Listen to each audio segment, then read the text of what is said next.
네, 오늘 하나님께서 우리에게 주시는 말씀은 시편 119편 169절에서 176절의 말씀입니다. 시편 119편 169절에서 176절의 말씀인데요. 여러분과 제가 합독하도록 하겠습니다. 여호와여, 나의 부르짖음이 주의 앞에 이르게 하시고 주의 말씀대로 나를 깨닫게 하소서.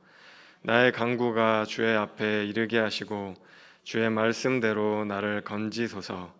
주께서 율례를 내게 가르치심으로 내 입술이 주를 찬양하리이다. 주의 모든 계명들이 의로우심으로 내 혀가 주의 말씀을 노래하리이다. 내가 주의 법도들을 택하였사오니 주의 손이 항상 나의 도움이 되게 하소서. 여호와여, 내가 주의 구원을 사모하였사오며 주의 율법을 즐거워하나이다. 내 영혼을 살게 하소서. 그리하시면 주를 찬송하리이다. 주의 규례들이 나를 돕게 하소서. 이른 양같이 내가 방황하오니 주의 종을 찾으소서. 내가 주의 계명들을 잊지 아니함이니이다. 아멘. 네, 오늘은 시편 119편의 말씀으로 말씀을 사랑할 때 어떤 변화가 생기는가, 말씀을 사랑할 때 어떤 변화가 생기는가라는 제목으로 하나님의 말씀을 전하도록 하겠습니다. 먼저 여러분들께 조금 양해를 구할 것은요, 지금 이 지역사회에 코로나가 조금 이제 확산되는 분위기가 있기 때문에 여러분들의 안전을 위해서 제가 마스크를 끼고 설교하는 점 여러분들께 양해를 구하겠습니다. 여러분, 저는 이제 청년 시절에 예수님을 영접했습니다. 어릴 때 교회를 다니기는 다녔지만 청소년기 때 한동안 안 다니다가 청년기 때 다시금 교회를 다니고 예수님을 영접을 했는데요. 또 그랬던 이유 중에 하나가 이제 저희 집안이 이제 그 기독교 집안이 아니었기 때문입니다. 저희 집안은 이제 유교와 불교가 혼합되어 있는 그런 이제 집안이었는데요. 자연스레 이제 저도 이제 그런 문화에 익숙해져서 이제 불교에 한동안 이제 심취하며 보냈던 적도 있었습니다. 그때 이제 제가 이제 불교에 심취하던 시절에 이제 성철 스님, 한국에서는 굉장히 유명한 이제 스님인데요, 큰 스님이죠. 지금은 이제 돌아가셨습니다. 그 이제 성철 스님을 좋아해서 그 성철 스님 책을 한동안 이제 열심히 읽었던 그런 기억도 있습니다. 알듯 말듯 심오해 보이는 그런 불교의 모습이 굉장히 좋게 느껴졌고 인생에 대한 그런 통찰과 깊이가 있어서 굉장히 좋아했던 기억이 있습니다. 근데 그러다가 이제 예수님을 만나기 전이었죠. 그러다가 이제 예수 그리스도를 만나게 되었습니다. 교회에 다시 나아가게 되었어요. 예수님이 얼마나 좋은 분인지, 얼마나 진리인지를 깨닫게 되고 불교를 이제 벗어버리고 다시 이제 기독교의 옷을 입고 예수님을 사랑하였던 그런 기억이 있습니다. 주변 분들의 도움으로 말씀을 암송하고 묵상하고 또 연구하고 이제 그랬어요. 교회에 나아가서 말씀을 이제 배우기도 하고 또 이제 말씀을 잘 가르친다는 이제 곳이 있으면 또 거기 가서 배우기도 하고 또 목사님들께 열심히 찾아다니며 말씀을 배웠던 기억이 있습니다. 전에는 이제 기독교는 좀 가볍다는 생각을 하기도 했었는데 성서를 깊이 연구하다 보니까 기독교는 그렇게 피상적인 종교가 아니구나, 가벼운 종교가 아니구나라는 것들을 많이 깨닫게 되었죠. 성경을 읽으면 읽을수록 가슴이 뛰었어요. 가슴이 막 뛰더라고요. 제 안에 새로운 힘과 새로운 지혜가 자라나고 있다는 것이 느껴졌습니다. 새로운 세상인 하나님 나라에 대한 비전이 제 안에 생기게 된 것이죠. 공산주의자나 유토피아를 꿈꾸는 그런 사상가들이 꿈꾸는 세계가 아니라 하나님의 말씀에 기반한 정치, 사회, 경제, 문화 이런 것들에 대한 비전이 제 안에 생기게 된 것이죠. 그래서 말씀을 연구하며 이 땅의 모든 문제들에 대한 대안을 그 성경 속에서 발견하고 싶어 했던 것 같아요. 말씀의 사람이 되고 말씀의 교회가 되고 말씀에 기반한 대한민국이 되면 이 땅의 모든 문제들을 해결할 수 있겠다. 정말 이제 그런 비전을 꿈꾸게 되었던 것이죠. 그래서 말씀을 이제 열심히 공부하고 그랬는데요. 지루하지가 않았습니다. 정말 처음에는 너무 달콤하고 말씀이 너무 이제 좋고 감미롭고 막 그랬어요. 말씀을 사랑하니까 여기저기 이제 돌아다니면서 배웠던 것이겠죠. 그런데 이제 오늘 시편 119편 말씀에도 보면 제가 하나님의 말씀을 청년기 때 사랑했던 것과는 비교할 수 없을 정도로 말씀을 사랑하고 말씀을 연구하고 암송하고 쫓고 몸부림쳤던 그 한 사람의 이야기가 있습니다. 이 시편 119편을 읽어보면 제가 그토록 추구했던 사람, 정말 이 사람처럼 살아야겠다라는 그런 어떤 신앙의 표본과 같은 사람이 나오는 거죠. 이토록 말씀을 사랑했던 사람에게 어떤 변화가 일어났는지, 그리고 이 사람이 얼마나 하나님의 말씀을 사랑했는지 좀 살펴보면 좋을 것 같습니다. 전부 다 살펴보기는 조금 어려우니까요. 시편 119편 중에서 몇 가지 구절만 좀 살펴보면 좋겠는데요. 이 사람이 하나님의 말씀을 얼마나 사랑했는가, 이제 몇 가지 구절만 제가 세번역 성경으로 읽어드리도록 하겠습니다. 세번역 성경 보면 이제 10절 말씀은 이렇게 되어 있습니다. 주님의 교훈을 따르는 이 기쁨은 큰 재산을 가지는 것보다 더 큽니다. 62절엔 이렇게 되어 있습니다. 한밤중에라도 주님의 의로운 규례들이 생각나면 벌떡 일어나서 주님께 감사를 드립니다. 131절이죠.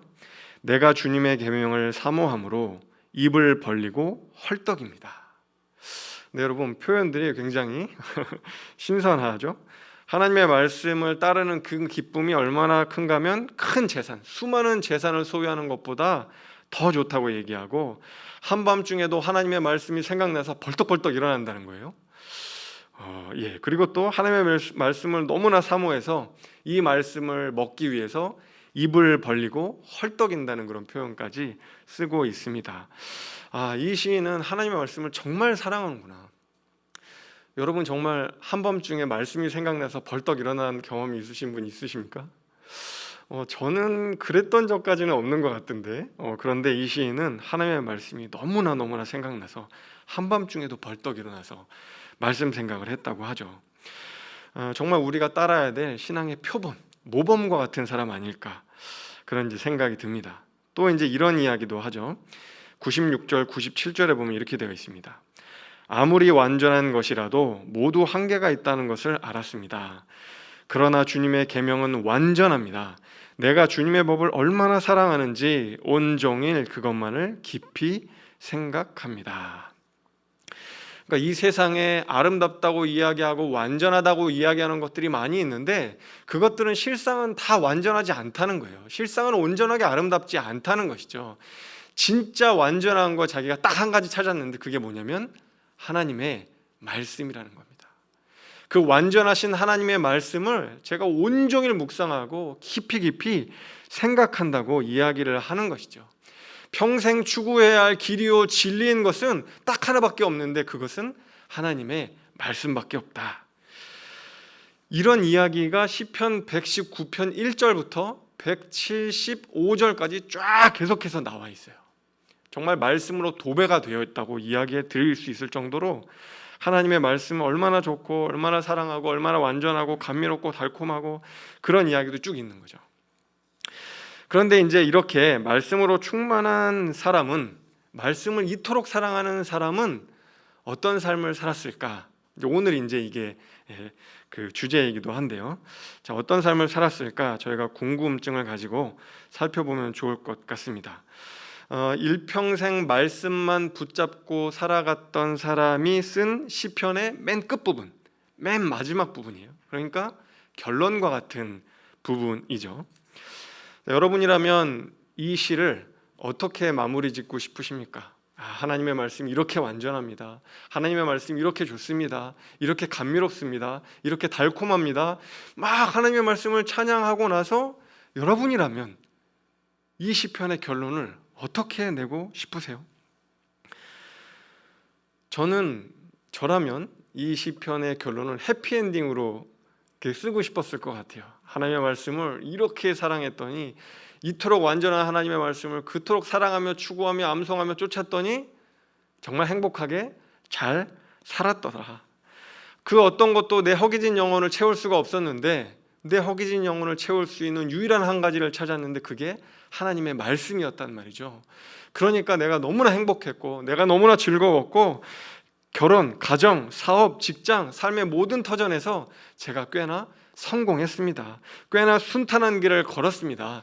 왜냐하면 하나님의 말씀은 길이요 진리요 생명이기 때문이죠 라고 그렇게 간증하면서 오늘 이 마지막을 장식하지 않았을까라는 생각을 저 혼자 해봤습니다. 그런데 과연 이 사람이 그렇게 이 시편의 마지막을 장식하는가? 저희가 한번 살펴볼 필요가 있습니다. 169절과 170절인데요. 제가 세번역 성경으로 한번 읽어보겠습니다. 주님, 나의 부르짖음이 주님 앞에 이르게 해주시고 주님의 말씀으로 나를 깨우쳐 주십시오. 나의 애원이 주님께 이르게 해주시고 주님께서 약속하신 말씀대로 나를 건져 주십시오. 여러분, 이렇게 이야기를 하고 있습니다. 눈여겨봐야 될 구절이 부르짖음, 애원 이런 이제 단어들이에요. 그러니까 시편 저자는 이 마지막 부분에서 여전히 하나님께 부르짖고 있는 겁니다.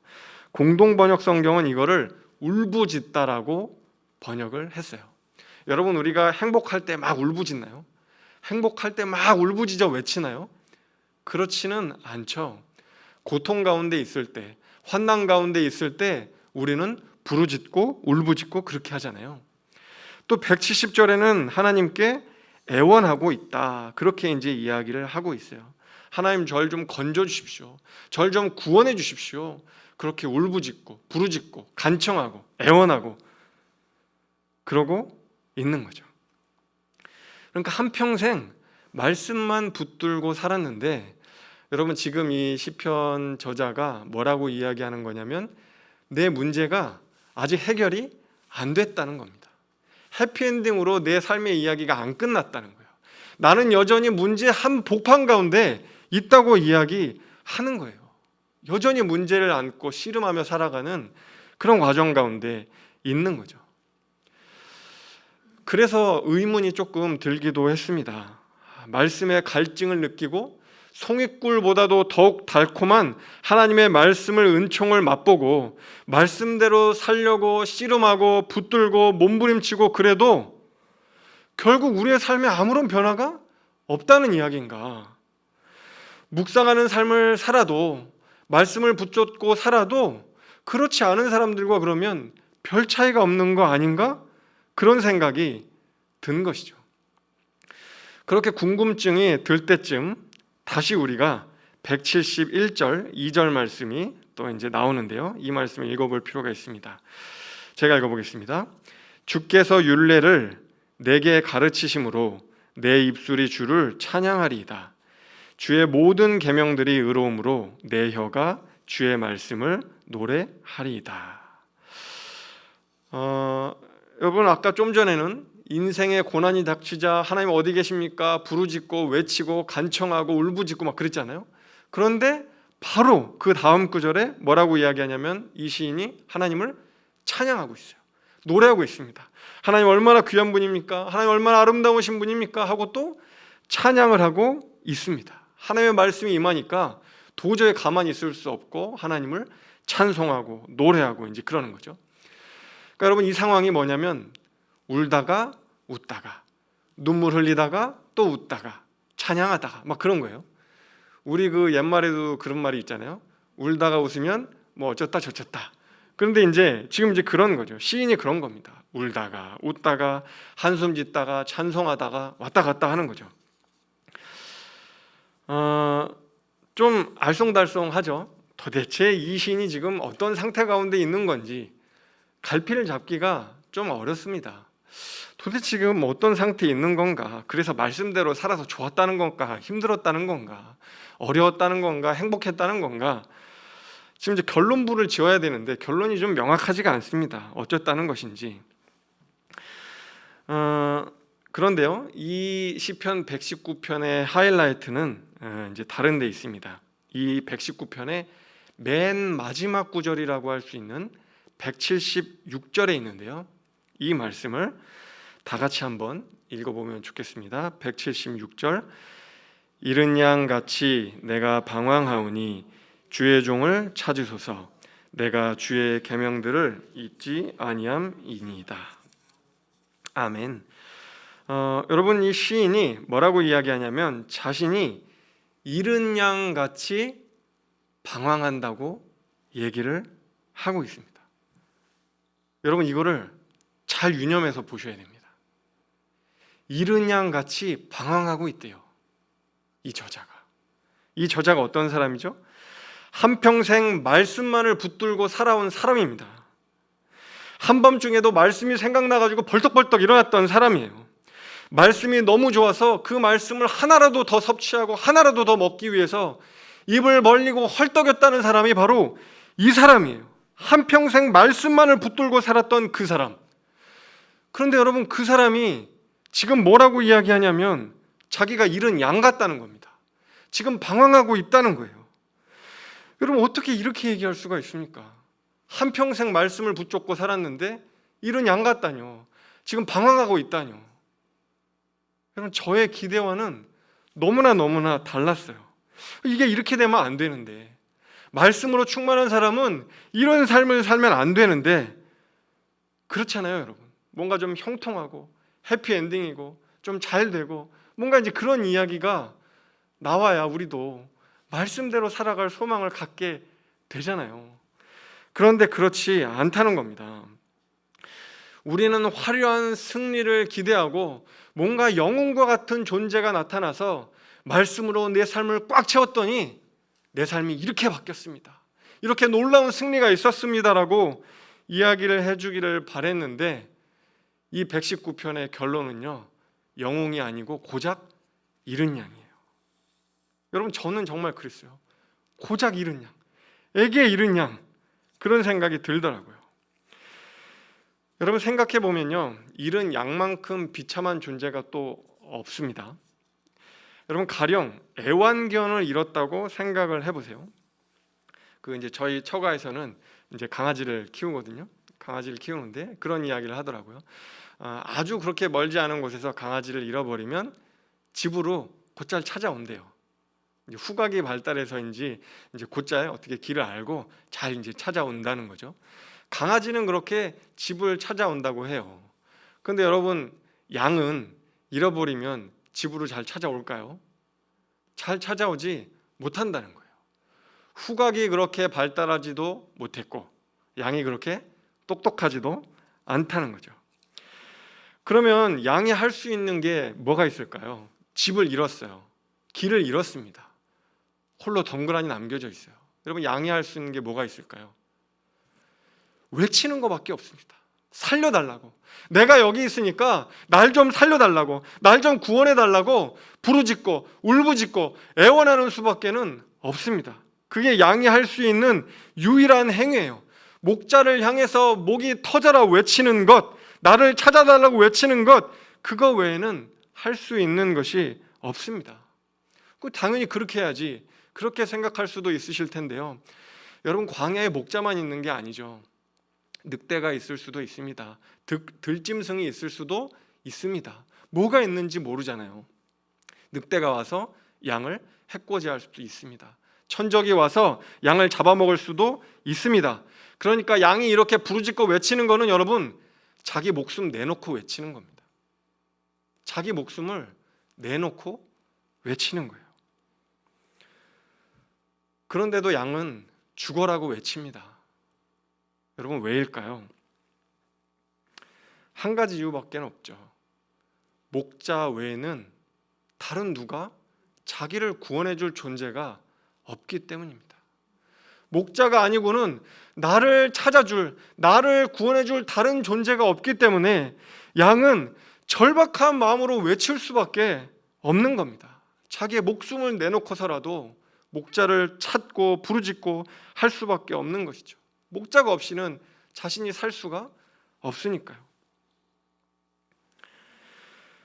그제서야 저는 이 말씀의 사람이 여전히 자신을 왜 잃은 양이라고 고백할 수밖에 없었는가, 평생 말씀대로 살았는데도 왜 잃은 양이라고 고백했는가 깨달을 수 있었습니다.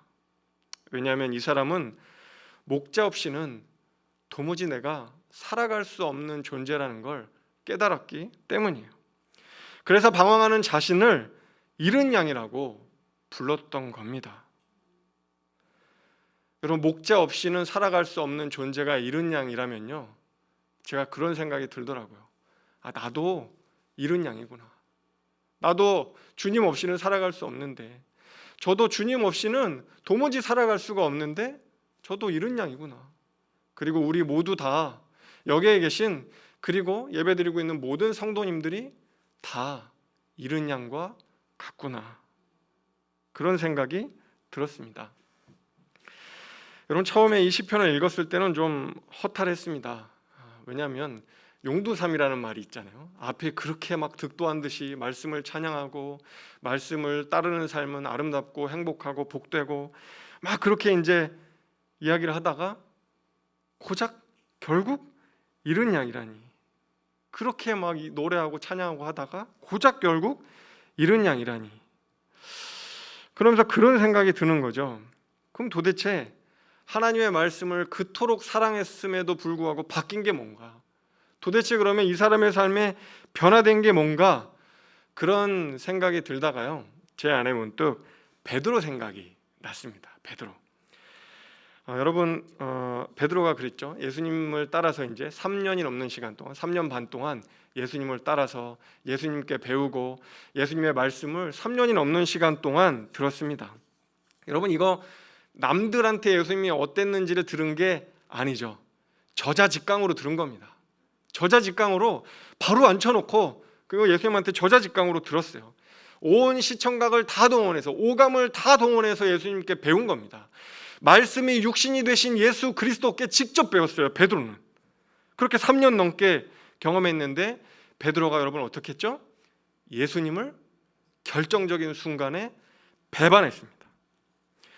여러분, 예수님이 정말 마음의 낙심이 컸겠죠. 어떻게 이 녀석이 이럴 수가 있나? 어떻게 내가 너를 어떻게 키웠는데, 내가 너를 어떻게 내가 사랑했는데 이럴 수가 있냐? 예수님도 그러실 수 있었겠지만요, 여러분, 베드로도 정말 많이 힘들었을 거예요. 마음이 무너지는 것 같았을 겁니다.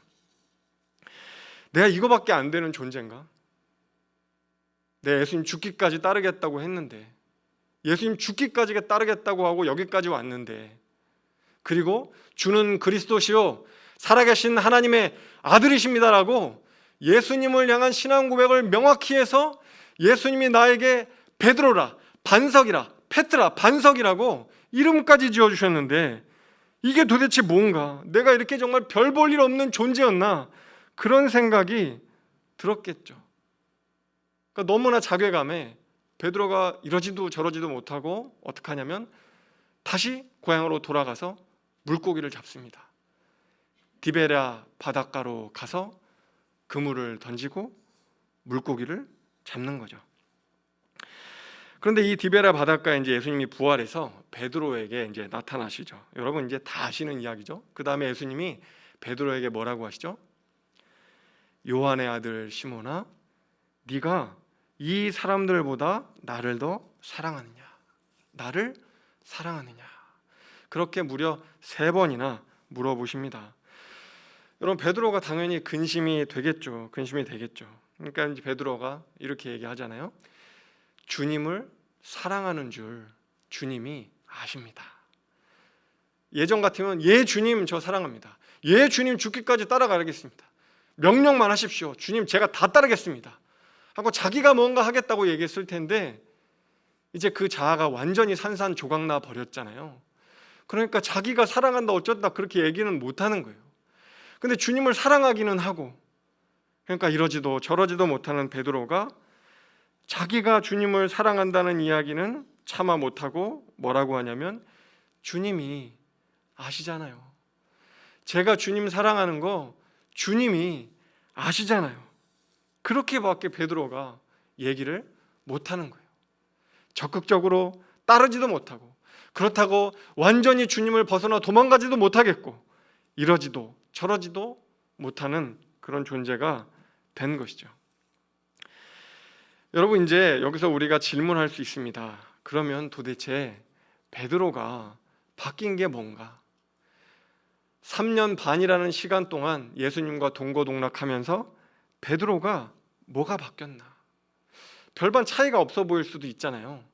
여러분이 생각하시기에는 3년 반 동안 베드로가 예수님과 함께하며 뭐가 바뀌었다고 생각하십니까? 부활한 예수님을 만나고 베드로가 더 부자가 됐나요? 더 똑똑해졌나요? 아니면 그 자녀들이 가족들이 이렇게 복을 받았나요? 그런 게 없었죠.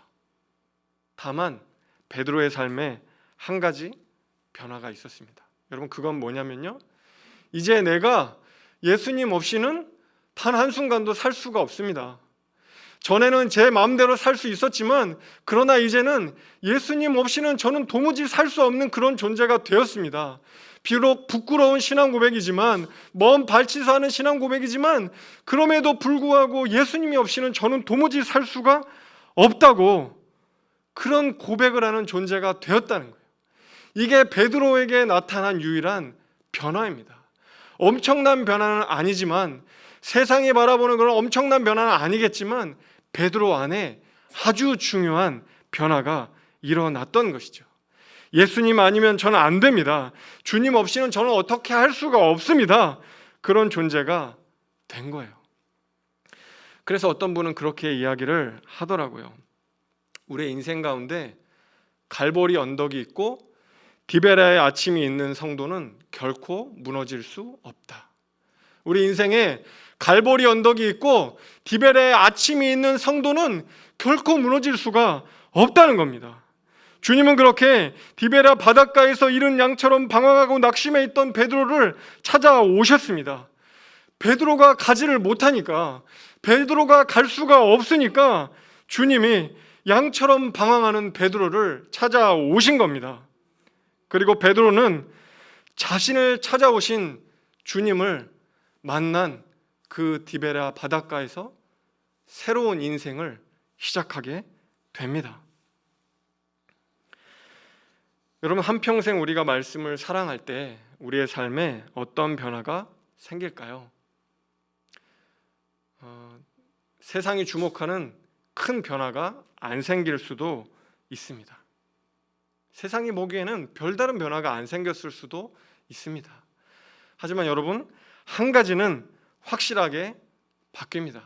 오늘 시편 저자의 이야기도 그렇고 베드로의 삶을 지켜봐도 그렇고, 여러분, 한 가지는 바뀝니다. 주님 없이는 살 수 없다. 내가 하나님 없이는 도무지 살아갈 수 없는 존재구나. 하나님을 의지하지 않고는 단 한 발자국도 내딜 수 없는 존재구나.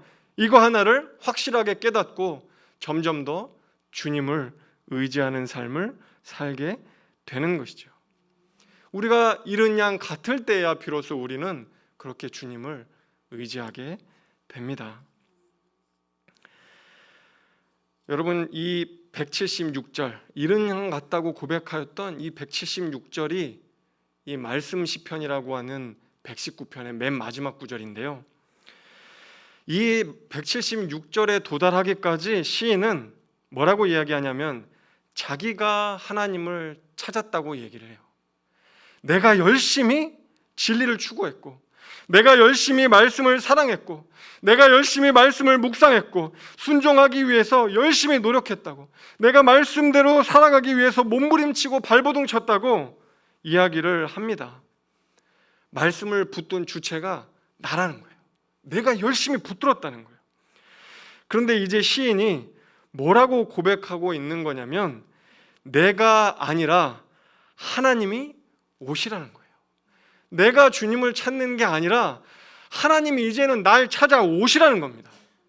여러분, 주체가 바뀐 거예요. 완전히 다른 이야기가 시작되는 겁니다. 나는 잃은 양이니까, 목자의 도움 없이는 살 수 없으니까 이제 목자인 주님이 내게 오셔서 제발 나를 찾아달라고 이야기를 하고 있는 것이죠. 이제 나는 지쳤습니다. 주님, 이제 더 이상 싸울 힘이 없습니다. 이제 나는 어찌할 바를 모르겠으니, 주님, 이제는 별다른 소망이 없으니 이제 주님이 저를 찾아오십시오. 주님을 찾기에는 저는 이제 지쳐버렸습니다. 그러니 이제 주님이 저를 좀 찾아주십시오. 그렇게 부르짖고 있는 겁니다. 자신의 인생이 뿌리채, 송두리째 흔들릴 때 이제 주님이 오셔서 그 뿌리째 흔들리는 나를 붙잡아 달라고 이 시편 저자는 이야기하고 있는 겁니다. 여러분, 오래전에는 그런 생각을 했습니다. 정말 성숙하고 탁월하고 성령 충만한 그리스도인이 되면 뭔가 내면에 무언가 힘과 능력이 꽉 차고 어깨를 당당하게 쭉 펴고 성경을 줄줄줄 외우고 건드리기만 하면 뭐 성경 109절이 줄줄줄줄 막 암송이 되고 방언을 하고 예언을 하고 어떤 영적인 경지에 도달했다는 걸 보여줄 수 있는 그런 존재가 성령 충만하고 아주 성숙하고 그런 존재가 아닐까라는 생각을 했습니다. 여러분, 일부분 그것도 맞는 이야기겠지만요, 이제 와서 생각해보면 정말 뛰어나고 성숙한 그리스도인은 그런 존재라기보다는 오히려 하나님 앞에 겸손하게 머리를 숙이고 전적으로 하나님 없이 저는 아무것도 아닙니다라고 고백하며 하나님을 의지하는 존재가 진짜로 성숙한 성도라는 걸 알게 되었습니다. 그리스도 없이는 나는 아무것도 아닙니다. nothing입니다. 아무것도 아닙니다. 저는 무능한 존재입니다. 그걸 인정할 수 있는 사람, 그가 바로 진정한 그리스도인이요 성도라는 것을 깨달았습니다. 하나님 없이는 저는 무익한 종에 불과합니다라고 고백할 수 있는 사람이 하나님께서 찾으시는 사람인 것이죠. 제가 초신자 때, 제가 청년 때, 대학 때 예수님을 믿었는데요, 그때 화장실에 그런 이야기가 써 있었습니다. 그리스도인 청년이 쓴 것 같아요. 하나님, 저 군대 갑니다. 두렵습니다. 도와주세요.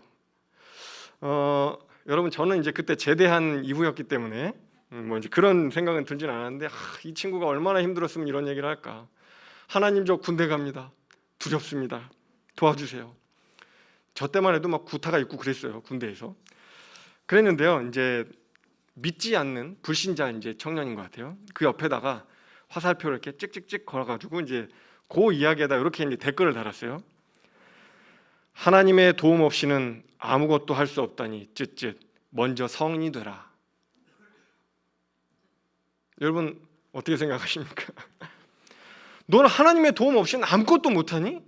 야, 너는 진짜 벌써 20살도 넘었는데 성인이 되라. 그런 비아냥을 한 거죠. 여러분, 제가 초신자 때라고 말씀드렸잖아요. 솔직히 저는 그때 그 불신자 청년의 글을 보면서 제가 좀 많이 부끄러웠어요.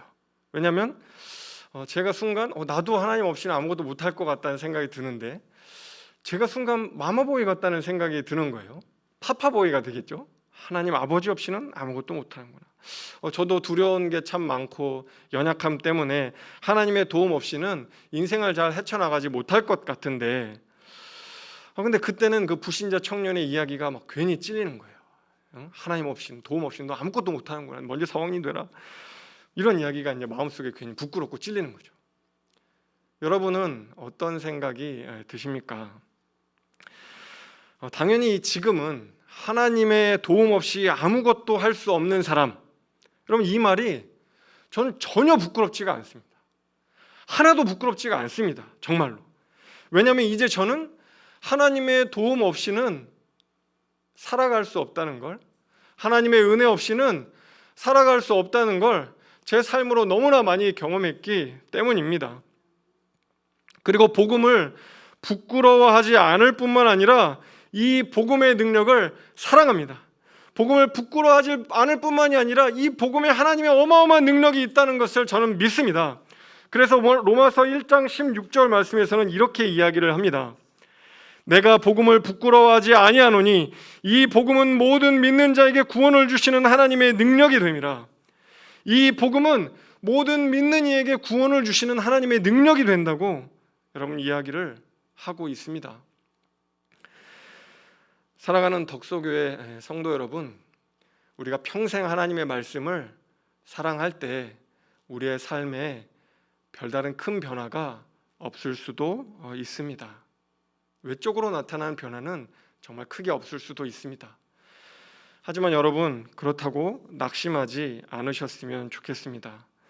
이 말씀이 우리의 환경을 변화시키지 못하는 것 같고 우리를 더 부유하게, 더 편안한 삶으로 변화시키지는 못하는 것 같아도 하나님의 말씀은 이 세상에서 가장 강력하고 가장 중요한 변화를 우리의 삶에 일으키고 계십니다. 여러분, 그것은 우리의 삶의 주인을 내가 아니라 예수 그리스도로, 하나님 아버지로 변화시키는 그런 변화를 주님께서 우리 안에서 말씀을 통해서 일으키고 계시는 것이죠.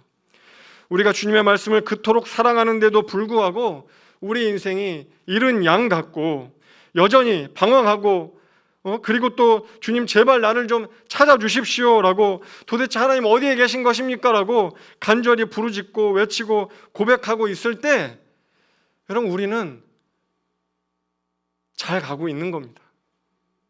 하나님께서 우리에게 가라고 말씀하시는 그 길을 잘 가고 있는 거예요. 길을 잃어버린 것 같은데 오히려 우리가 잘 가고 있다고 주님은 말씀하고 계신 겁니다. 왜냐하면 하나님을 의지하지 않고는 한 발자국도 내디딜 수가 없으니까요. 잃은 양과 같으니까요. 주님은 그렇게 주님 없이 살아갈 수 없습니다라고 고백하는 우리에게 너 잘 살고 있다고, 지금 잘 가고 있다고, 옳은 길로 향하고 있다고 말씀하고 계시는 겁니다. 여러분, 우리 주님이 막 나쁜 분이 아니잖아요. 막 못된 분이 아니잖아요. 너 이 자식 일로 와, 막 이상한 데로 끌고 가고 막 이런 분이 아니잖아요. 우리 주님은 참 좋으신 분이고 사랑과 은혜와 긍휼로 풍성하신 우리의 아버지시잖아요. 우리의 목자고 우리의 구원자고 우리 아버지시잖아요. 그 주님께서, 사랑으로 가득 찬 그분께서 우리의 삶의 고삐를 쥐시고 선한 길로 인도하고 계심을 믿으시기를 바랍니다. 우리가 하나님의 말씀을 사랑할 때 때로는 우리가 잃은 양처럼 방황하는 것 같아도, 아무런 변화가 없는 것 같아도 여러분, 아닙니다. 변화가 있어요.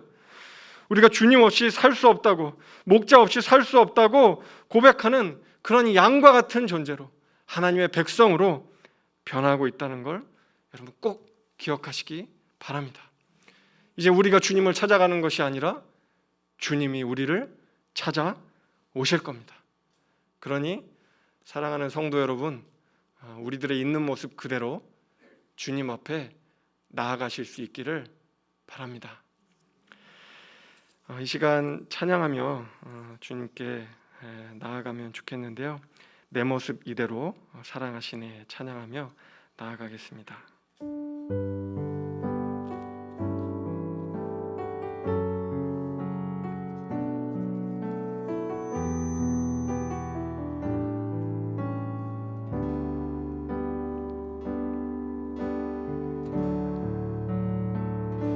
내 모습 이대로 사랑하시네, 연약함 그대로 사랑하시네, 나의 모든 발걸음 주가 하시나니 날 인도하소서. 내 모습 이대로 사랑하시네, 연약함 그대로 사랑하시네, 나의 모든 발걸음 주가 하시나니 날 인도하소서. 주의 날개 아래 거하는 것, 주의 임재 안에 거하는 것,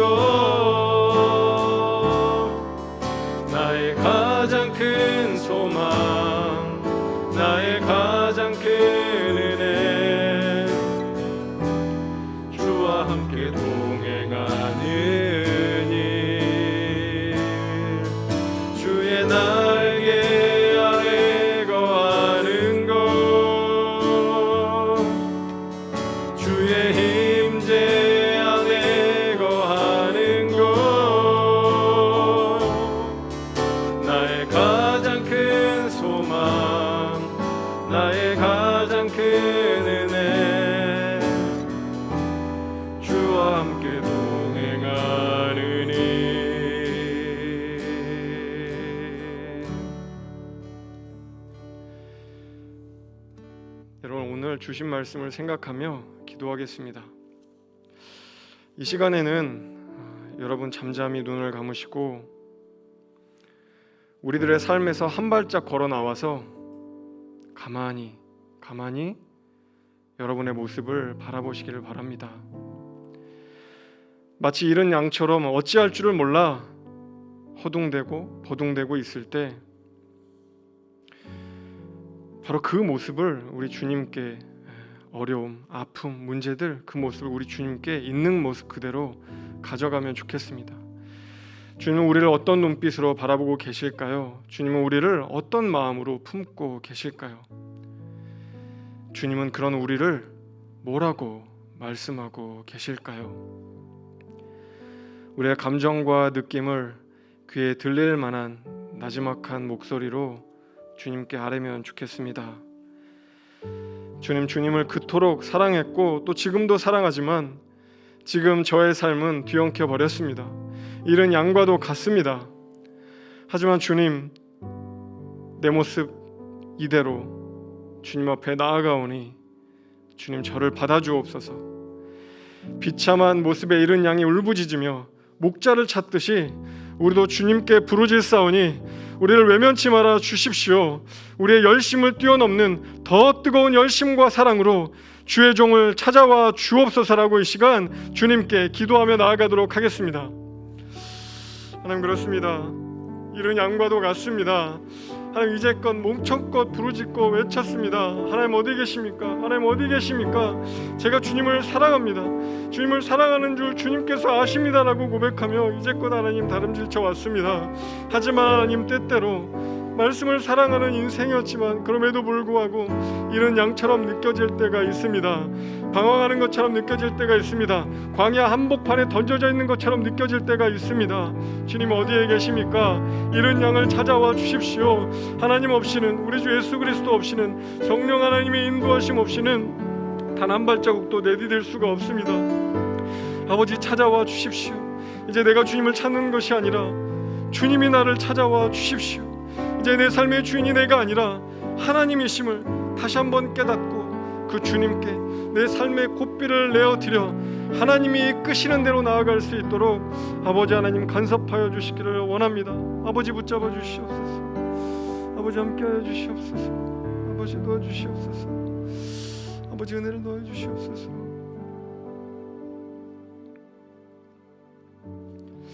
하나님, 우리는 주님을 참 많이 사랑합니다. 하나님의 말씀을 사랑합니다. 하나님을 사랑합니다. 하나님, 그토록 하나님을 사랑하고 하나님의 말씀을 사랑하지만 때때로 우리의 인생 가운데도 광야에 홀로 던져진 것 같은 느낌을 받을 때가 있습니다. 이릉양처럼 방황할 때가 있습니다. 하나님 도대체 어디에 계시냐고 하나님께 따져 물을 때도 있습니다. 하나님, 바로 그 이른 양과 같은 삶의 자리에서 목청껏 외치게 도와주십시오. 주님, 나를 찾아와 주옵소서. 내가 이제 주님을 찾는데 지쳤습니다. 허기가 집니다. 이제 너무나 힘이 듭니다.